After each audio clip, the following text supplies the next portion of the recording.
Hello friends, welcome to my YouTube channel. आज अपना topic है महानाकुंभा पार्ट 2। महानाकुंभा पार्ट 1 में हम महानाकुंभा की सैनिक उपलब्धियों के बारे में पढ़ चुके हैं। तो आज हमारा टॉपिक है महानाकुंभा की सांस्कृतिक उपलब्धियां। तो शुरू करते हैं।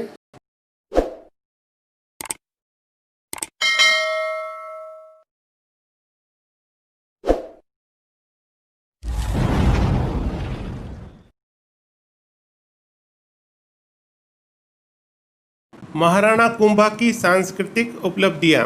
कुंभा एवं स्थापत्य। हम सबसे पहले कुंभा के स्थापत्य प्रेम को लेते हैं।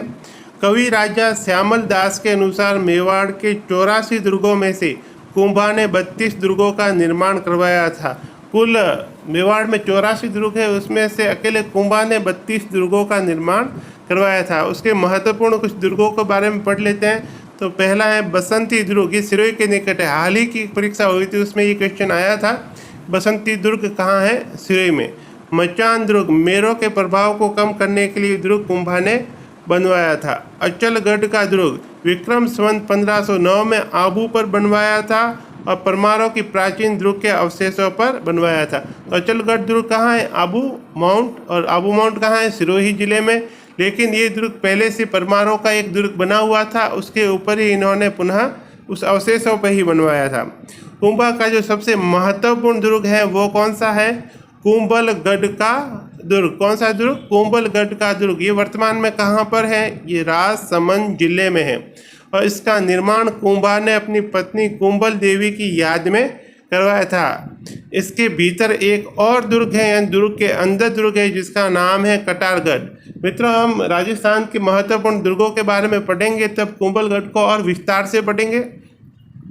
कुंभलगढ़ प्रशस्ति के रचयिता कौन है? कवि महेश।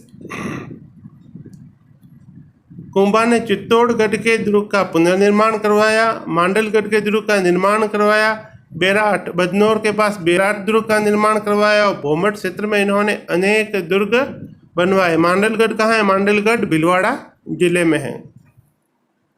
अब कुंभा ने जो मंदिर निर्माण करवाए उसके बारे में थोड़ा सा देख लेते हैं।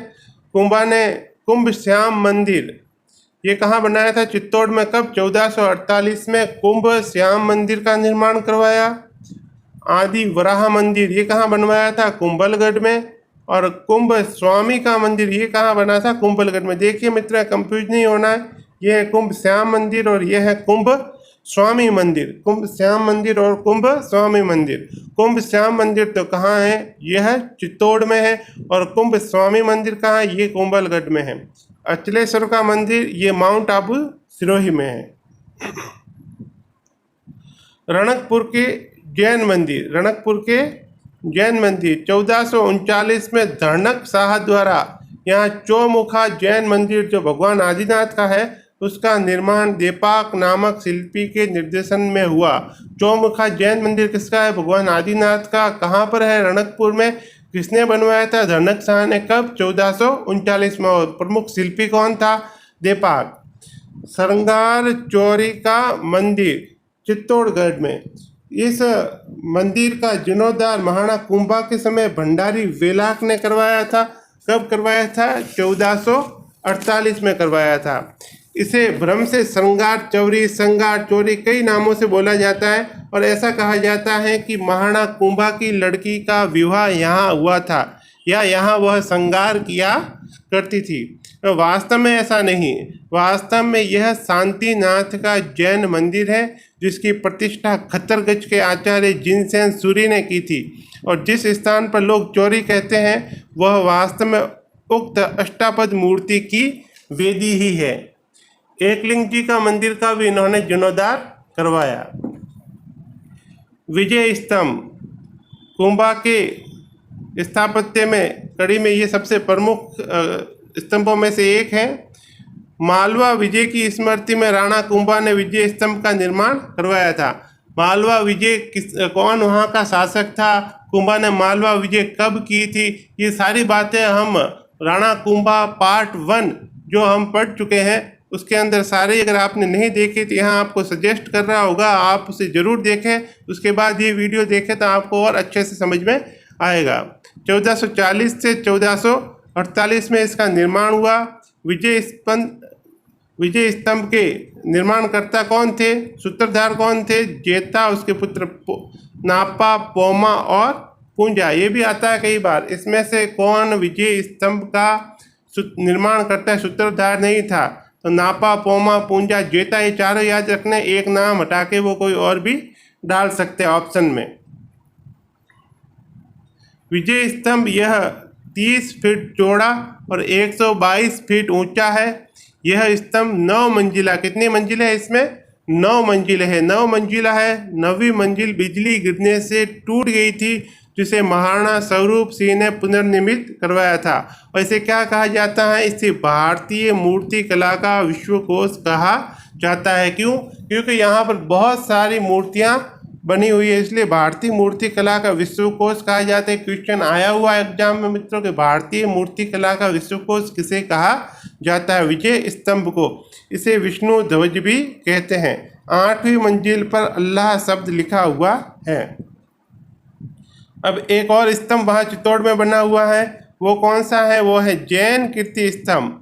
जैन तीर्थंकर आदिनाथ को समर्पित ये स्मारक दिगंबर जैन महाजन जीजाक द्वारा 1460 में बनवाया गया था। और कहाँ पर है? चित्तौड़गढ़ दुर्ग में स्थित है। ये भी कुंभा के समय ही बना था। महाराणा कुंभा का विद्यानुराग। एकलिंग महात्म्य के अनुसार कुंभा वेद, मीमांसा, उपनिषद, व्याकरण, स्मृति में निपुण थे। कुंभा ने निम्नलिखित ग्रंथ लिखे थे। वे स्वयं विद्वान थे और विद्वानों के आश्रयदाता थे।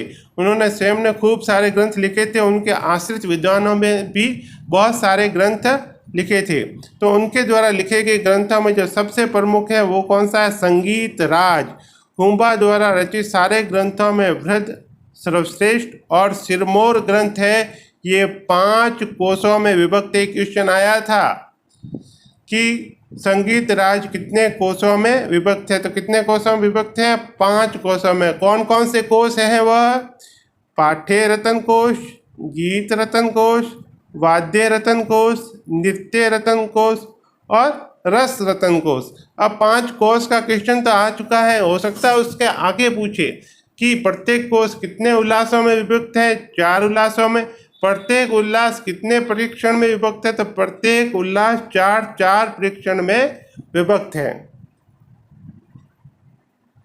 इसके अलावा कुंभा ने संगीत, मीमांसा, सूड प्रबंध को कई जगह सूड प्रबंध या सुधा प्रबंध भी लिखा हुआ है। तीनों एक ही ग्रंथ है। सुधा प्रबंध, सूड प्रबंध, ठीक है, सूडा प्रबंध।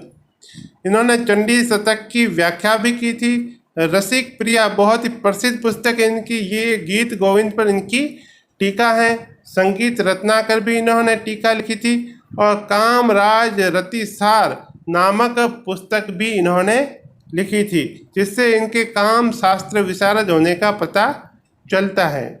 इसके अलावा राजवर्णन क्या है? एक लिंग महात्म्य का प्रारंभिक भाग है। संगीत क्रम दीपिका, नवीन गीत गोविंद, वाद्य प्रबंध, ये सारी किताबों के नाम मित्रों आपको याद रखने हैं, क्योंकि परीक्षा के अंदर पूछा जाएगा कि इनमें से कौन सी कुंभा द्वारा लिखित पुस्तक नहीं है। तो और कौन कौन सी लिखी? देखो, संगीत सुधा, हरिवार्तिक, और इन्होंने मेवाड़ी भाषा में 4 नाटक भी लिखे थे जो वर्तमान में उपलब्ध नहीं है। कुंभा महाराष्ट्री, मेवाड़ी, कर्नाटी भाषा के जानकार थे। अब विद्वान तो थे ही, लेकिन इनके दरबार में बहुत सारे साहित्यकार और विद्वान भी रहते थे। उनमें सबसे प्रमुख जो नाम था वो था मंडन मिश्र। मंडन मिश्रन कौन थे? ये कुंभा के दरबारी शिल्पकार थे। खेता नामक ब्राह्मण के पुत्र थे। और कुंभलगढ़ दुर्ग का निर्माण इनकी देखरेख में हुआ था। क्वेश्चन आया हुआ है, कुंभलगढ़ दुर्ग का निर्माण किस शिल्पी की देखरेख में हुआ था? मंडन की देखरेख में। मंडन ने बहुत सारे ग्रंथ लिखे हैं शिल्प शास्त्र पर और अन्य विद्याओं पर भी लिखे हैं। उनके द्वारा रचित ग्रंथ देख लेते हैं कौन कौन से हैं। प्रसाद मंडन, इसमें मंदिर निर्माण का वर्णन है। रूप मंडन, इसमें मूर्ति निर्माण से संबंधित ये ग्रंथ है। रूपावतार मंडन, ये मूर्ति निर्माण और उसकी स्थापना का वर्णन इसमें किया गया है। इसके अलावा मंडन ने देखिए और कौन कौन से ग्रंथ लिखे। राजवल्लभ मंडन, इसमें आवास, किले, राजप्रसाद बनाने की विवेचना है। वास्तुसार दुर्ग भवन और नगर निर्माण से संबंधित ये ग्रंथ है। और वास्तु मंडन ये वास्तुकला से संबंधित ग्रंथ है। इसके अलावा अन्य विधाओं पर मंडन ने जो ग्रंथ लिखे उसमें जो सबसे प्रमुख है वो है कोदंड मंडन। ये एग्जाम में क्वेश्चन आया हुआ मित्रों कि कोदंड मंडन किससे संबंधित है। हम मंडन शब्द सुनते शिल्प या वास्तुशास्त्र से उसको जोड़ लेते हैं, लेकिन कोदंड मंडन धनुर्विद्या से संबंधित ग्रंथ है। किससे संबंधित है? धनुर्विद्या से संबंधित ग्रंथ है। दूसरा है वैद्य मंडन, ये बीमारियों के लक्षण और उसके उपचार से संबंधित ग्रंथ है। और एक और है शकुन मंडन, ये शकुन अपशकुन की विवेचना से संबंधित ग्रंथ है। तो ये सारे ग्रंथ मंडन द्वारा लिखित थे।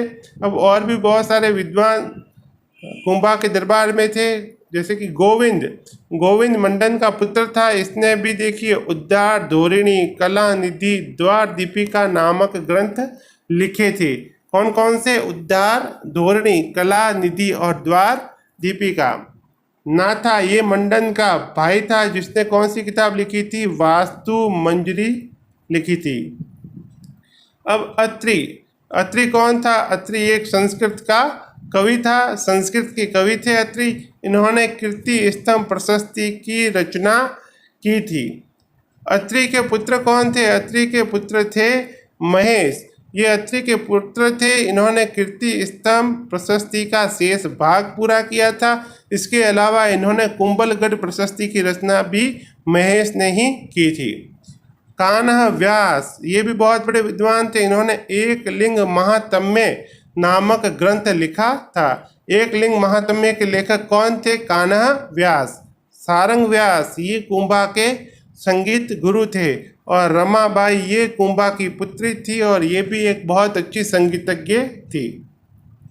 अब कुंभा के दरबार में कुछ जैन विद्वान भी रहते थे, जिसके संबंध में क्वेश्चन अभी सेकंड ग्रेड में आया हो था कि इनमें से कौन सा जैन मुनि कुंभा के दरबार में नहीं था। तो कौन कौन से जैन मुनि उनके दरबार में थे?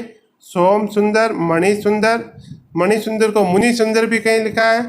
टीला भट्ट, जयचंद्र सूरी, सोमदेव, भुवन सुंदर सूरी, माणिक्य, सुंदर गणी और भुवन कीर्ति ये सारे जैन विद्वान महाराणा कुंभा के दरबार को सुशोभित करते थे। तो अब हम एक अच्छा सा क्वेश्चन आंसर टेस्ट ले लेते हैं, जिससे कि अभी तक हमने जो भी पढ़ा वो स्थायी हो जाए।